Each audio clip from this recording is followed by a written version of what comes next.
Friends, আজকে আপনাদের কাছে এমন একটা রেসিপি শেয়ার করব যেটা এক তরকারি দিয়েই এক থালা ভাত খাওয়া হয়ে যাবে। অপূর্ব টেস্ট। এই রেসিপিটার নাম হলো শাপলা ডাঁটার ঘন্ট। এর জন্য নিয়েছি 3 আঁটি শাপলা ডাঁটা আর 200 গ্রাম মতো চিংড়ি মাছ। শাপলা ডাঁটাগুলো ফুলগুলো বাদ দিয়ে একটু আঁশ ছাড়িয়ে টুকরো টুকরো করে কেটে নিয়েছি। খুব তাড়াতাড়ি রেসিপিটা রান্নার জন্য প্রেসার কুকারে দিয়ে একটু সামান্য নুন দিয়ে 2 থেকে 3টে সিটি দিয়ে নিয়েছি। মশলার জন্য নিয়েছি পেঁয়াজ কুচোনো, টমেটো কুচোনো আর আদা রসুন পেঁয়াজ ধনে জিরে বাটা আর সামান্য গরম মশলা।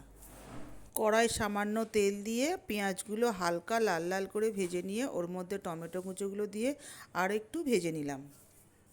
মশলা বলতে সেরকম কিছু নয়, আদা রসুন পেঁয়াজ ধনে জিরে বাটা আর সামান্য গরম মশলা, স্বাদ মতো লবণ, পরিমাণ মতো লঙ্কা গুঁড়ো হলুদ গুঁড়ো অ্যাড করে মশলাটা বেশ কিছুক্ষণ ধরে কষিয়ে নিলাম। একটু ঢেকেও দিলাম।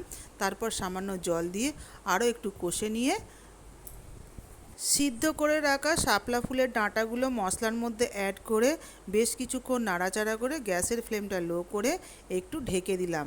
ফ্রেন্ডস, এর মধ্যে যদি আপনি সামান্য পরিমাণ মিট মশলা অ্যাড করেন তো এর স্বাদ আরও একটু বেড়ে যাবে। আর সামান্য পরিমাণ চিনি অ্যাড করবেন যাতে নুন ঝাল মিষ্টির ব্যালেন্সটা ঠিক থাকে।